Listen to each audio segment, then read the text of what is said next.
ikuti program Camera, catatan Menko Airlangga.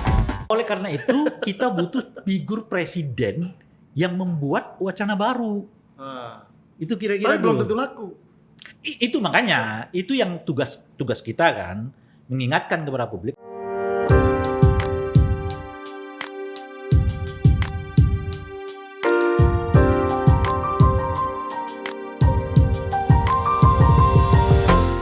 Kenapa gitu? Karena pertama tingkat kejenuhan publik terhadap partai tinggi. Kedua, secara struktural mereka harus melampaui setidaknya 4% parliamentary threshold. Nah, yang ketiga adalah soal daya jangkau mereka sendiri bagaimana. Yang keempat soal beda. Ya, gitu. kebaruan itu. Kebaruan gitu. Kan mereka mau ke kiri, mau ke kanan ada orang di situ, mau di tengah banyak orang kumpul di situ kan. Nah, jadi agak sulit. Nah, mungkin itu yang saya sebut 2-3 kali pemilu mereka memang harus bersabar. Oleh karena itu, jangan partai politik bermimpi, yang baru ya tentu, ikut pemilu langsung tiba-tiba lolos di parlemen. Itu sulit bagi saya, nggak realistis lah gitu. Oleh karena itu, siapkan diri untuk 2-3 kali pemilu dan setelah itu mungkin akan bisa ya bersaing di legislatif. Tetapi sangat mungkin mereka masuk ke legislatif kalau misalnya parliamentary threshold-nya diturunkan. Katakanlah ya kalau saya sih 0%. Biarkan aja masuk semua ke DPR kan tidak ada masalah. Nanti ributnya di DPR. Nah, Sebastian, ya memang kan DPR itu dibuat memang buat ribut para politisi. Kan kita nggak mau lagi zaman Orde Baru 5D kan, datang duduk diam dengar lalu duit gitu kan. Kalau itu saya ngalami betul 21 partai di DPR itu betul-betul. Ya enggak apa-apa. Memang kan tapi ya oke itulah lah. itulah pentingnya namanya legislatif itu ada untuk menampung seluruh arus pikiran artinya, publik. Gini, Anda yakin sulit bagi partai baru ini untuk bisa masuk ke DPR ya? Karena itulah mereka harus menyiapkan diri untuk 2-3 kali pemilu. Jadi partai baru ini memang siap napas panjang. Napas panjang. Even PSI. Tapi kalau parliamentary threshold-nya kita turunkan, ya mereka mungkin 2-3 partai lolos gitu. Ada peluang karena ada tingkat. Boleh jadi Bung Sebastian, saya nggak tahu, saya kira belum ada survei juga yang menunjukkan kepada kita. Tadi kalau Bung Sebastian mengatakan kan partai ini tetap dapat suara kan kira-kira gitu ya. Mungkin juga karena di persepsi publik, aku pilih partai baru juga belum tentu lolos gitu. Nah, lebih baik aku pilih yang partai politik yang lama meskipun bagi dia sangat menjengkelkan gitu.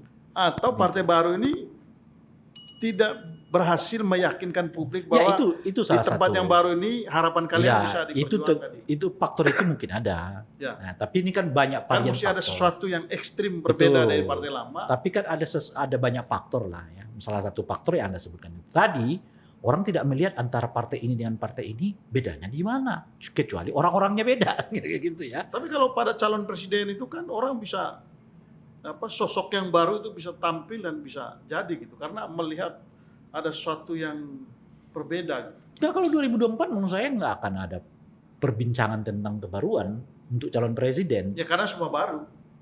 Orangnya baru. Ya. Tetapi rasa politiknya ini menurut saya tetap berpusat di Jokowi.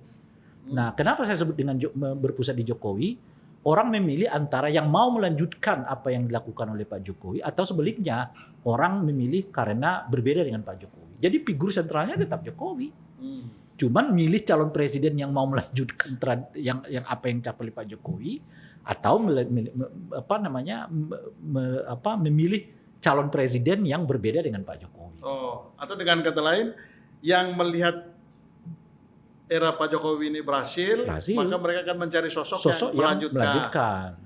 Tapi kalau kelompok yang menganggap Pak Jokowi ini gagal, sejak awal mereka bukan soal gagal, sejak awal mereka merasa bahwa Pak Jokowi ini sebenarnya nggak layak jadi presiden, ya tentu mereka harus nyari figur yang mengoposisi citra Pak Jokowi. Oh gitu ya. Jadi dua pertarungan di antara saya kira cuma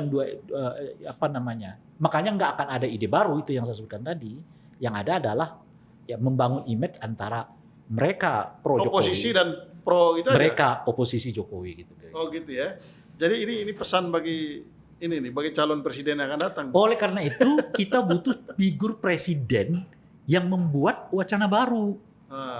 Itu kira-kira tapi belum tentu laku.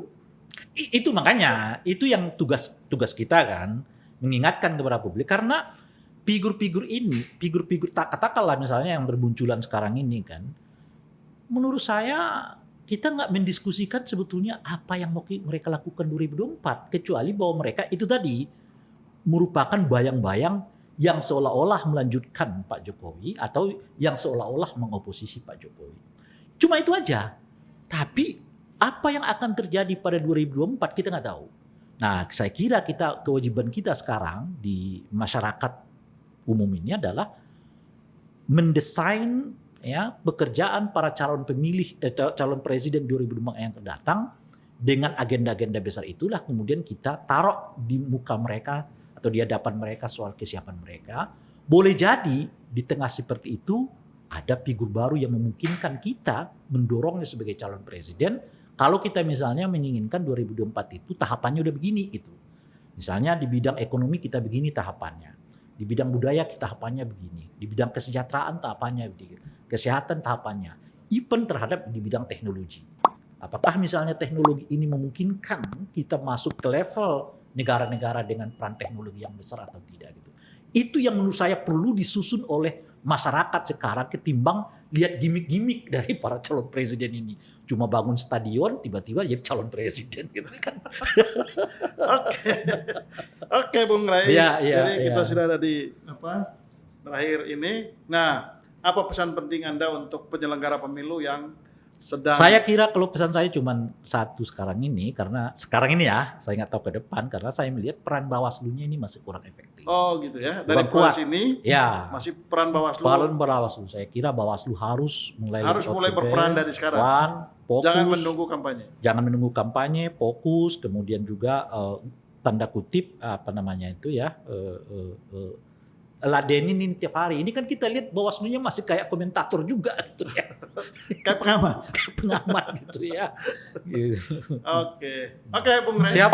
Terima kasih banyak sudah berbagi pandangan. Siap. Berbagi informasi juga. Mudah-mudahan obrolan kita ini menjadi inspirasi, menjadi informasi juga bagi publik pada umumnya. Sampai jumpa lagi di program face to face berikutnya. See you.